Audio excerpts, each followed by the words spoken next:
8 citizens, including 6 pupils, are killed and 34 others are wounded in a booby-trapped car targeting schools in the town of Land.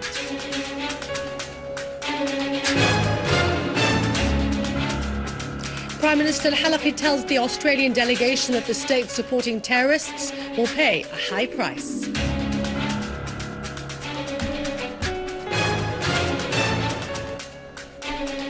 The first part of the 6th convoy of the European campaign of assistance to the victims of fanatic terrorism in Syria lands in the Damascus airport.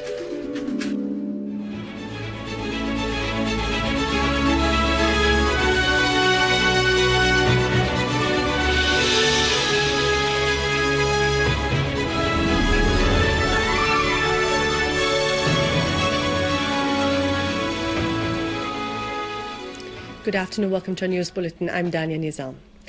Yesterday, Prime Minister al-Halaqi received the Australian delegation currently visiting Syria to show solidarity with it. He briefed the delegation on the war against Syria and expressed hope that the delegation would reveal the truth about events in Syria to their people and public opinion. He also asserted that some Western countries and Arab systems would pay a very high price for their support to the terrorists who shed Syrian blood. The terrorism which they supported would harm them. Prime Minister al-Halaqi asserted that Syria has the 6th strongest army in the world. This motivated the plotters to try, through their terrorist tools, to weaken Syria's military structure. He pointed out that the Syrian army is fighting world terrorism that has come from 83 countries from the extremist fanatics, including some Australians. He asserted that the Syrian economy proved its capacity to remain steadfast in the face of this war and the systematic sabotage that targeted all its institutions and infrastructure. Prime Minister al-Halaqi expressed appreciation of the noble attitudes of the friendly Australian people and national parties, popular organisations, writers and politicians who stood by the Syrian people in their war against terrorism. The members of the delegation expressed regret for the existence of Australians within the terrorist gangs that shed Syrian blood. They also asserted their determination to reveal the truth of what they saw on the Syrian ground and their observation of the natural life which they saw in Damascus. They would also expose the false lies and fabricated claims of the suspicious TV channels. The delegation also expressed appreciation of the sacrifices of the Syrian people and army in their resistance of terrorism. They considered these sacrifices an example to be followed by all free people in the world.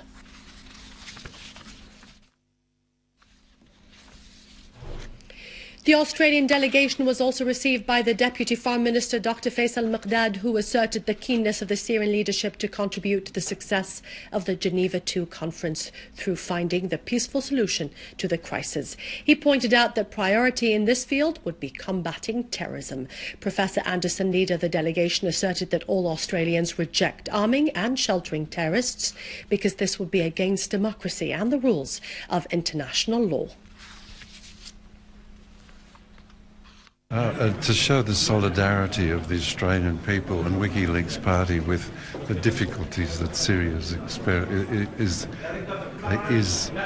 having at the moment. I think that the Syrian people and their courage are an example to the rest of the world on how to resist this plague of terrorism which is sweeping the Middle East and Central Asia.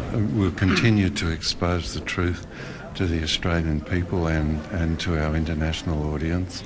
And next year we will set up an office in Damascus.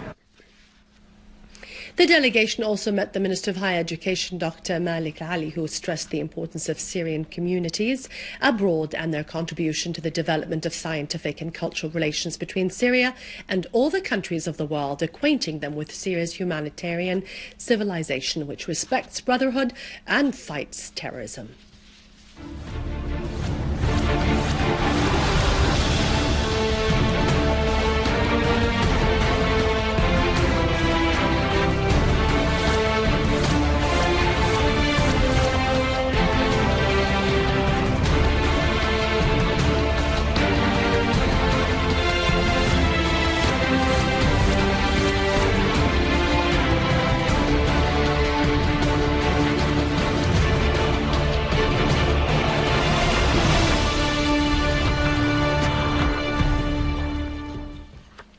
first part of humanitarian assistance arrived in Damascus airport yesterday, representing the European campaign of support to the people harmed by the terrorism of fanatic and extremist gangs. It included food, medical compounds and the necessary requirements to face the winter. The second part of the same convoy is expected to reach Beirut in the next few days, bringing more than 500 tons of assistance. The officials running this European campaign of assistance asserted that they faced many difficulties, but they were able to overcome these difficulties because of their determination to reach Damascus. 8 citizens, including 6 pupils, were killed and dozens were wounded in a terrorist explosion of a booby-trapped car targeting pupils in the town of al-Hamd in the eastern countryside of Homs. A police source said the car was detonated while the pupils were in their school. He added that the explosion also led to the wounding of 34 citizens, most of them pupils and teachers. It also caused heavy material damage to the buildings and infrastructure of the schools.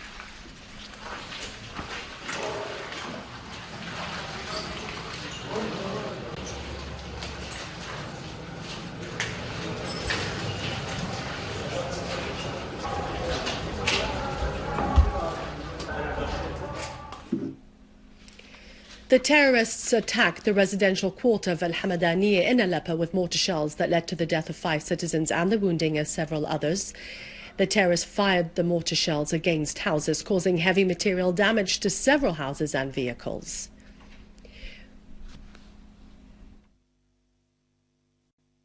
Within the context of the continuing terrorist crimes, the terrorists fired rockets on houses in al-Aziziyya quarter in Aleppo.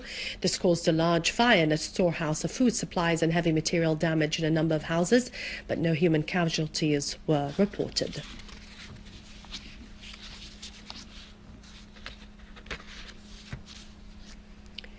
A new evidence of al-Saud's role in spreading the Wahhabi way of thinking was revealed by a French woman who told the France Press agency that her husband became a fanatic when he went to Saudi Arabia on a pilgrimage. The woman said that her husband abducted their 20-month-old daughter and went to Turkey. He called her to tell her that he would cross the Turkish border into Syria with the child in order to join the terrorists. The mother told the French authorities about these details and addressed a letter to President Hollande, who promised to refer this case to the Ministries of Justice and Foreign Affairs to be studied. An armed terrorist group affiliated to Jabhat al-Nusra confessed to the assassination of Sheikh Mohammed Saeed Ramadan al-Bouti at al-Iman Mosque in Damascus after it was ordered by the leader of Jabhat al-Nusra. In their confessions yesterday broadcast by the Syrian TV, the terrorists said that after Sheikh al-Bouti criticized Jabhat al-Nusra terrorist operations in Syria, we were ordered to kill him due to a fatwa by the legislative general official of Jabhat al-Nusra, nicknamed Abu Khadij al-Urduni. The terrorist group said that it had first planned to assassinate Sheikh al-Bouti at al-Hamidiyya Souq after he finished a Friday sermon at the Umayyad Mosque while his car passed across the Souq. The plan was changed after we got information that Sheikh al-Bouti addresses a religious lesson every Thursday at al-Iman Mosque, so the assassination took place at the mosque, the terrorists said. They also said that the plan of attacking Sheikh al-Bouti car by a person wearing an explosive belt was changed for fears that the car could be armoured. The terrorists added that Jabhat al-Nusra did not adopt the assassination as it was strongly condemned and rejected by the Syrian people because the assassination targeted a religious figure and a big number of worshippers. On March 21st, a suicide bombing targeted Sheikh al-Bouti while he was addressing a religious lesson at al-Iman Mosque.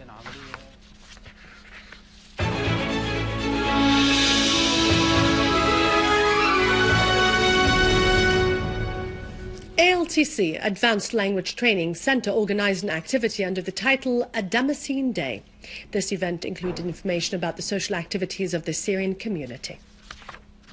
And today we are at the ALTC Institute to have fun with an original Syrian day, to remember our old cultural and our old habits, to have fun here with everybody. But at the first beginning, I would like to welcome with Mrs. Anahid Kharbutli. She's the director of the ALTC Institute. Mrs. Anahid, I'd like to welcome you at the first. Hi, thank you very much. Mrs. Anahid, I'd like to ask you about this event, about the Syrian Day here at the ALTC. We have about 2 or 3 events a year. So we had the first one, the big one, you've been there, and I announced that we're going to have the Syrian Day soon, and this is it. So our Syrian Day, we talk about Syrian culture. We're trying to have Syrian food and many activities which concerning this event, and everybody's invited here. It's for public. We invite our students, their family, their friends, and we opened it for public, so they can come in and join us in this great day. So they have fun, they see Syrian culture, and they have the atmosphere. We spread our positive energy in all over the place. So everybody is invited to the ALTC Institute to have fun with us. It's been very pleasure, and I really had fun. So don't waste your time and come here to join everybody. Their happiness. It was me, Danar Imam. Take care, everybody. Wish you all the happiness. With this, we end our news for today. Thank you for watching us. For more details about Syria and the region, and to view this bulletin again, you can always visit our website in English, syriaonline.sy. After the break, it's our economic and business news with Vani. Thank you for watching us again. God bless you, and long live Syria.